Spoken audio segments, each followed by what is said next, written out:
یہ صرف ایک فوجی افسر کی کہانی نہیں، یہ ایمان، وطن پرستی اور قربانی کی ایسی داستان ہے جو ہندوستان کی عسکری تاریخ کا روشن باب ہے۔ نوشیرہ کا شیر، بریگیڈیئر محمد عثمان کی رواں کہانی۔ 19ویں صدی کے اختتام پر اتر پردیش کے ایک سادہ مگر باوقار مسلمان گھرانے میں ہوئی۔ ان کی پرورش ایسے ماحول میں ہوئی جہاں ایمان کے ساتھ نظم اور دین کے ساتھ وطن سے محبت سکھائی جاتی تھی۔ کم عمری ہی سے ان میں قیادت، ضبط اور حق پر ڈٹ جانے کی صفات نمایاں تھیں۔ یہی اوصاف انہیں فوجی زندگی کی طرف لے گئے۔ بھارتی فوج میں مقام۔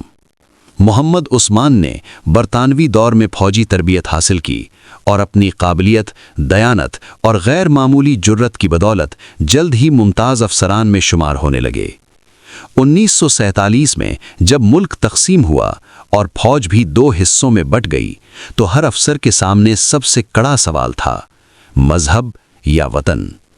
محمد عثمان کے لیے یہ سوال مشکل نہیں تھا۔ انہوں نے 2 ٹوک الفاظ میں کہا: میرا مذہب مجھے سچ اور انصاف کے ساتھ کھڑا ہونا سکھاتا ہے، اور آج سچ ہندوستان کے ساتھ ہے۔ یہ ان کی پہلی عظیم قربانی تھی جب انہوں نے اعلیٰ عہدے، محفوظ مستقبل اور ممکنہ فائدوں کو ٹھکرا کر بھارتی فوج میں رہنے کا فیصلہ کیا۔ انہیں نوشیرہ بریگیڈ کی کمان سونپی گئی، ایک نہایت حساس اور خطرناک محاذ۔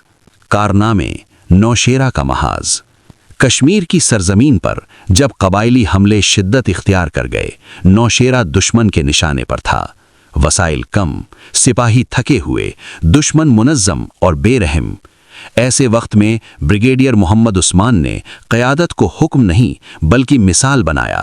وہ نقشے کے پیچھے نہیں رہے بلکہ خود اگلے مورچوں میں پہنچے اور سپاہیوں سے کہا: میں تمہارے پیچھے نہیں، تمہارے ساتھ لڑوں گا۔ ان کی قیادت میں ہر حملہ روکا گیا، ہر پیش قدمی ناکام بنائی گئی اور نوشیرہ کا دفاع ناقابل تسخیر دیوار بن گیا۔ یہ ان کا عظیم عسکری کارنامہ تھا جس نے کشمیر کے اس پورے محاذ کو بچا لیا۔ قربانیاں: ایک ایک لمحہ وطن کے نام۔ دشمن کی گولہ باری بڑھتی گئی۔ افسران نے مشورہ دیا: سر، ہیڈ کوارٹر تبدیل کر لیجئے، یہ جگہ محفوظ نہیں۔ محمد عثمان نے انکار کر دیا۔ انہوں نے کہا: میرا سپاہی جہاں ہے، میرا مقام بھی وہیں ہے۔ یہ ان کی دوسری قربانی تھی، اپنی جان کو جان بوجھ کر خطرے میں ڈالنا تاکہ سپاہیوں کا حوصلہ ٹوٹنے نہ پائے۔